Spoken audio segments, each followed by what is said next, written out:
पंचायत आसानी से जीतने की हैसियत में हो।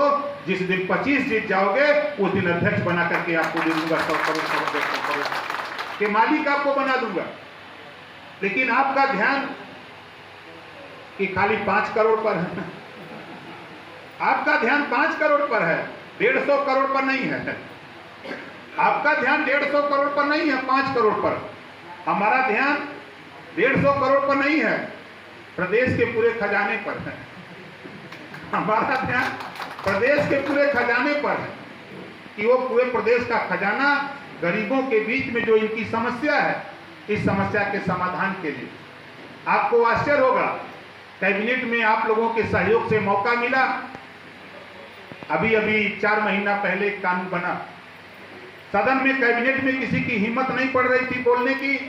एक बिल आया कि 500 करोड़ रुपया एक उद्योगपति को उद्योग लगाने के लिए बिना ब्याज का देने का। वो सब देखे तो सब साइलेंट है। तब मैं मुख्यमंत्री की तरफ इशारा किया, हमने कहा कि मान्यवर मैं कुछ कहना चाहता हूं। क्या बोलिए?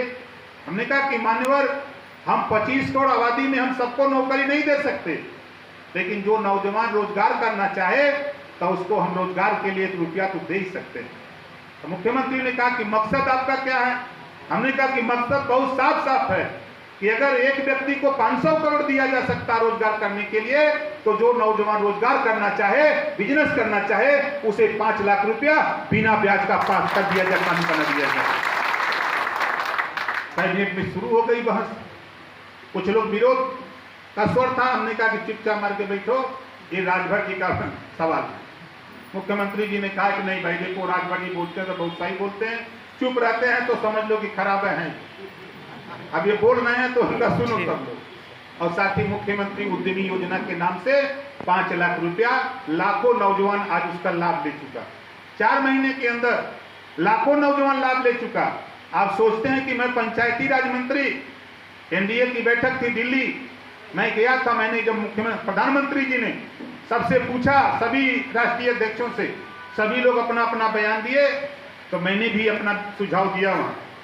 हमने कहा कि माननीय प्रधानमंत्री जी, जब मैं गांव में जाता हूं तो गांव में ऐसे ऐसे गरीब बेचारे हैं जो नेताओं के फ्लैश का छत बनाए हैं और पुआल का टाटी बनाए हैं और धोती का दरवाजा बनाए हैं। ऐसे लोगों के विषय में हम और आप आसानी से रह रहे हैं। हमारे जितने साथी यहाँ आए उनके विषय में सोचना चाहिए। हमने जब ये बात रखी तो उन्होंने कहा कि आप चाहते क्या हो? हमने कहा कि हम चाहते हैं कि उनको आवास मिले, शौचालय मिले। तो उन्होंने कहा कि आप कौन सा विभाग तेरे पास है? मैंने कहा पंचायती राज। उन्होंने कहा कि आज रुको, रात को जा करके लल्लन जी से मिलो और लल्लन जी से मिल करके एक योजना बनाओ, बात करो, हम आपको राय देते हैं, जाकर उनसे मिलो जरूर। रात को मैं रुका, उनसे वार्ता हुई, फिर गृह मंत्री जी से वार्ता हुई, फिर प्रधानमंत्री जी से मिले। नाम दिया जीरो पॉवर्टी और कहा प्रधानमंत्री जी ने कि जाओ उत्तर प्रदेश में सर्वे कराओ, हर गांव से 25 परिवार का चयन करो, 15 लाख पहले लक्ष्य बनाओ कि 15 लाख परिवार को हम आगे बढ़ाने का काम करेंगे। 15 लाख परिवार को आवास, शौचालय, पेंशन, राशन कार्ड, आवास और आयुष्मान कार्ड, 1.25 लाख रुपया हर साल उसको व्यापार करने के लिए व्यवस्था देना और साथ में 15 लाख परिवार को फ्री शिक्षा 1 अप्रैल से योजना लागू हो गई। आपने अगर सहयोग नहीं संगठन किया होता, अगर मैं वहां नहीं गया होता, आप बताओ 15 लाख परिवार को अपनी दस्तखत से हम ये व्यवस्था देने जा रहे हैं, ये व्यवस्था देने जा रहे हैं।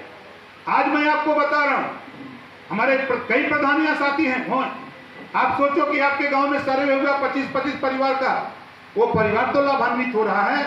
अगले साल फिर ये सर्वे कराऊंगा, फिर अगले साल 15 लाख दूंगा। तो ये योजनाएं बना बना करके साथियों लाभ पहुंचाने का काम हम लोग कर रहे हैं। आज पंचायती राज विभाग हमारे पास है। आप गांव में जाओ, किसी के दरवाजे पर अगर देख लो कि उस गड्ढा खोद करके घर का दरवाजे का पानी इकट्ठा किया हुआ है, तो उसका नाम पता नोट करो, उसे ऑनलाइन कराओ, उसके दरवाजे पर हम सोख्ता बनवा देंगे, उसकी समस्या का समाधान हम करेंगे। हमारे पास पैसा है, लेकिन आप गाँव में जाओगे तब, और गाँव में नहीं जाओगे तो कुछ नहीं कर पाओगे।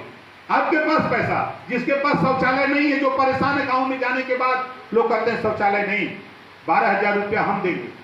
आप उनका ऑनलाइन खाली फॉर्म भरवा दो, ऑनलाइन फॉर्म भरवा दो और फार्म यहाँ भरोगे, लखनऊ उसकी कनेक्टिविटी होती है, वहां से अधिकारी आएगा, जिले से जांच कर लेगा और जांच करने के बाद आपके अकाउंट में पहले 6,000 रुपया देगा कि आप न्यू भर दो, फिर उसके बाद 6,000 रुपया देगा, कुछ आप लगा लो और शौचालय बना लो।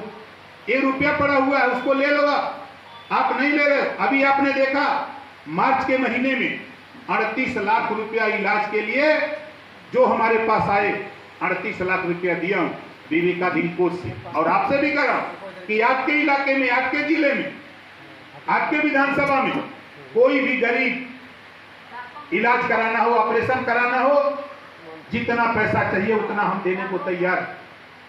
आप खाली सरकारी हॉस्पिटल से एस्टीमेट या सरकार का पैसा लेने के लिए जो हॉस्पिटल एथराइज हो उसका एस्टीमेट बनवा लो, तहसील से आय प्रमाण पत्र बनवा लो, आधार कार्ड की फोटोकॉपी, 3 पेपर हमको दे दो। अगर इमरजेंसी है, दुर्घटना है, तो हम आपको 5 दिन में पैसा हम आपके हॉस्पिटल पहुंचा देंगे, उसका ऑपरेशन करा देंगे। अगर जनरल है तो 10 दिन लगता है। जब वहां पता हो जाता है कि जनरल है, डॉक्टर लिखते हैं, उस हिसाब से पैसा हम आपके यहाँ भिजवाते हैं। इसका लाभ अगर आप नहीं दिलवा पाओगे, आप जाके गांव में बोलो, चुनाव लड़ने वाले साथी, संगठन बनाने वाले साथी बोलो कि आपकी समस्या कोई भी हो, हमारा नंबर लिखिए। आपकी थाने की समस्या हो, गांव के लोगों हमको बताओ, थाने की समस्या का समाधान हम लोग करेंगे।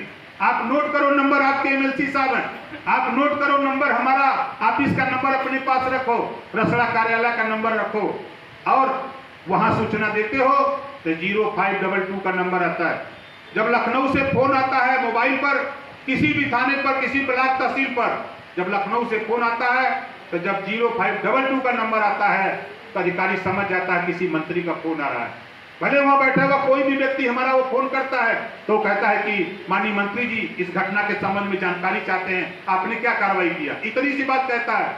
उसके बाद थाने पर, ब्लॉक पर, तहसील पर, जिले पर वो समस्या के समाधान के लिए अधिकारी खुद तत्पर हो जाते हैं। तो आप वहां का नंबर रखो, वहां की समस्या से अवगत कराओ, वो आपकी बात करें, और आप लोगों की नहीं, मंत्री जी हैं, अगर थाने की समस्या है तो मंत्री जी आवे हमारे संगे थाने पर चले। ये काम हम न कर पाए कि कोई कर पाए। जो चीजें हमको मिलती है हम उसको बखूबी, इतना बढ़िया सिस्टम बनता जा रहा है कि आप उसका लाभ नहीं ले पा रहे। और गांव में साथी आपको बता दूं, आप उनको कहो कि आपके हम लोग अभी लगे हैं, आप देखो बता नहीं पाते हो। घरौनी एक ऐसी स्कीम आई, घरौनी के विषय में जानकारी रखो। घरौनी एक ऐसी स्कीम आई कि जिस तरह किसान के खेत का नंबर, उसी तरह आबादी में बसने वाले लोगों का नंबर घरौनी से बना। जहां नहीं बना वो काम चालू है, बनने जा रहा है। तो ये घरौनी से फायदे क्या है? एक ही आबादी में 1 नंबर 2 नंबर है और 800 700 500 परिवार के लोग रहते हैं, तो उस सबके गांव के घर के नंबर वो कितने एरिया में रहते हैं उसका सीमांकन सर्वे ऑफ इंडिया के सहयोग से वो सर्वे हो रहा है, उसका सीमांकन हो रहा है, आपका नंबर हो रहा है, घरौनी मिल रही है। उस घरौनी से आप लोन भी ले सकते हो। अगर कोई पड़ोसी विवाद करता है तो लेखपाल जाकर के नाप देगा कि नहीं भाई आपका यहीं तक है, आप उधर नहीं जा सकते हो, उधर दूसरे का ये नंबर है। इस तरह का नंबरिंग होने जा रहा है, हो रहा है, और जो नहीं हुआ होने जा रहा है। इस बात की जानकारी गांव में कौन देगा? जो काम हम लोग कर रहे हैं इसकी जानकारी तो हो नहीं रही है। और आपको बता दूं, 40 साल उम्र के नीचे अगर कोई भी दुर्घटना में या किसी तरह माता पिता में कोई की डेथ हो जा रही है, उसका भी फार्म भरवाओ, 4000 रुपया उसको महीना मिलता है, उस परिवार का जो बच्चा 18 साल के नीचे का। ये भी गांव में जानकारी दो कि ये जानकारी है।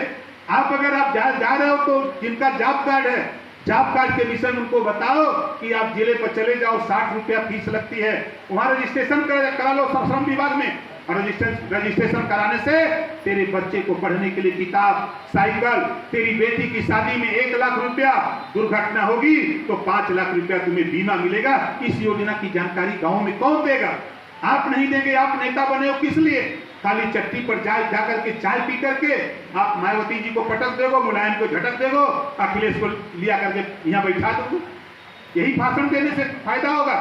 आज देखो ओम प्रकाश राजभर 22 साल के ऊपर हो गया, 22 साल के ऊपर हो गया, और कोई दिन ऐसा नहीं है कि 18 घंटा 16 घंटा 22 घंटा हम सफर करते हैं। किसके लिए करते हैं? सत्ता का सुख अगर भोगना होता तो आप लोगों के बदौलत सत्ता मिल चुका है, लेकिन इस गर्मी में हम लोग घूम रहे हैं। आपके लिए घूम रहे हैं, कि आने वाली पीढ़ी के लिए घूम रहे हैं कि आप देखो गौतम बुद्ध जी ने शुरू किया।